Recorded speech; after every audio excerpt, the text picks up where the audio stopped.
creative illustrator and graphic designer, and today we are painting a pair of Converse with Batman. This was a commission for a birthday girl. I created it in December. It was a Christmas gift and also a birthday gift, and it was so much fun. So I thought I showed you the process and maybe give you a few tips and tricks and just take you along with me on this journey. Here, as you can see, I'm starting to create a sketch. Usually I will freehand it. I look on Google for inspiration, and then I'll just take a picture and kind of make it my own. Other times I will use a sketch that I will and add it to the canvas, the t-shirt or whatever I'm painting. But here it was a bit more difficult as it is a Converse, so the area that I'm painting is a way smaller. A few things to say about painting on canvas shoes like these. They are a bit more difficult to paint. What I would suggest, although I never tried it before, but I think I will try it on some next projects. I think maybe adding gesso or some kind of medium to make the paint adhere easier, because when you first apply the first layer, it's gonna be a bit harder and a lot of paint gets soaked in to the fabric. But after that, it gets easier, and after the first layer dries out, it's super easy to paint on. Here, as you can see, I'm starting to paint the Joker. And one thing to notice here is that I hated it at first. Here I was thinking, what am I doing? This is a mistake. This is not gonna turn out great because this is like freehand. I was looking, as you can see in the corner, at a picture, and I was trying to make something of my own. And at this point here, I was like, no, this is not gonna come out great. And I was trying to kind of trust the process as much as I can. Here, I was starting to add in the shadows. It's pretty similar to acrylic painting, painting on shoes. And I'm using also, I need to say this, I'm using fabric paint. I know a lot of people tend to use acrylic paint for painting on shoes, but I don't recommend it as it tends to crackle and it doesn't last as long. Using fabric paint on canvas shoes, it's really good, and then you get to set them with an iron for like 10 minutes, and voila, your painting is set. So as I was saying here, I was adding the shadows, and again, I was still at that point where I didn't believe this would turn out like good. And you know, if you're doing commissions, you know the pressure of creating a product because you are doing something that is unique and that person that's created for wanted. And it's not always easy because you want it to be as close as their idea. You know, you're kind of like their creative hands.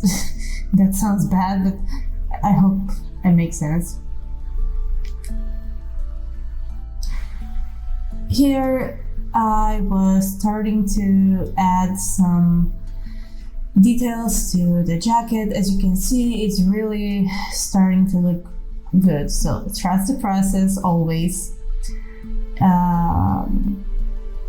I was adding a few different shades of purple and pink, and I chose to have this kind of watercolor effect because I thought it would really blend in with the shoe and it would leave room for, creativity. Another tip is use a hairdryer for the period in between the layers, because you will add a first layer and you will have to let it dry, and it can take a bit of time. So just use a hairdryer, dry them out, get to the next layer, and so on and so forth. It saves up a lot of time and it's easy, and yeah. Here I was using a really, I haven't used this type of brush before on a canvas painting, like on shoes and fabric painting. This is one of those watercolor brushes that you fill up with water and it helps you paint. And I liked it because it has a stiffer nib tip, so it's easier to work with it. Because what I notice, usually when I draw details like I was doing here, it tends, if I use a brush like a super fine detail brush, they usually will start to bend after a few t-shirts or a few denim jackets or whatever, because the fabric is way too hard and stiff for the brush. So this was an interesting choice, and it really got the job done. So if you want to try it and let me know in the comments what you thought of.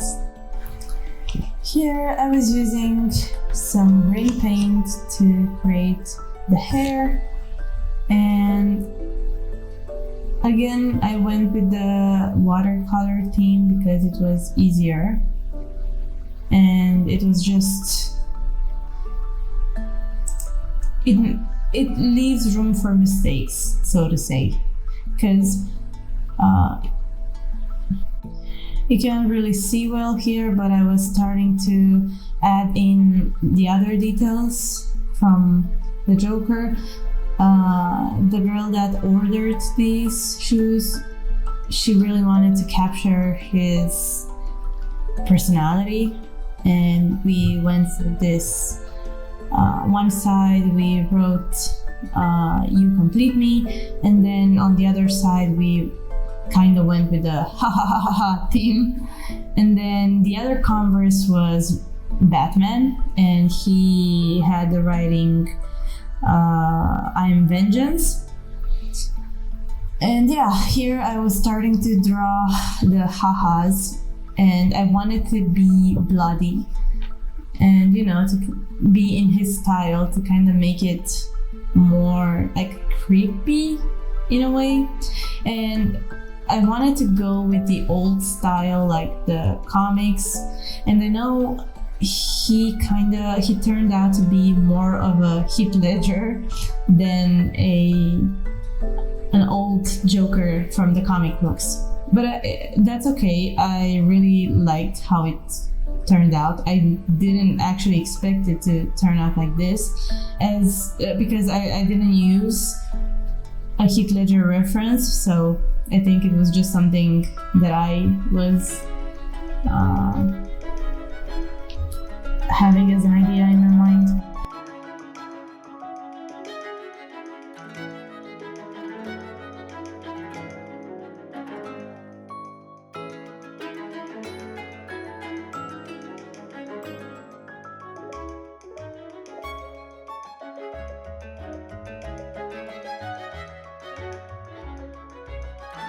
Kind of adding the final details.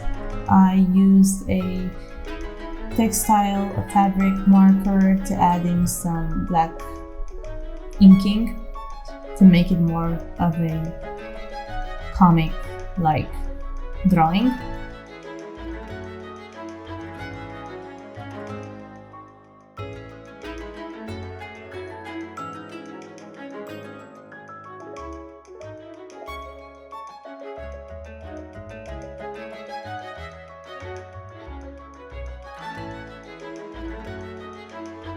Adding some details, I really like to add the white splatter to all my drawings. It's kind of like my signature move.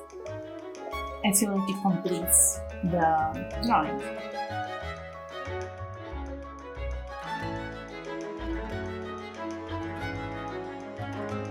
This is the final look. This is how they turned out. On one side with Batman and Joker, and then on the other side I went with this, the bats for him and the ha-has for the Joker. I really love how they turned out. Hope you enjoyed this session, and until next time, have a creative week. Bye!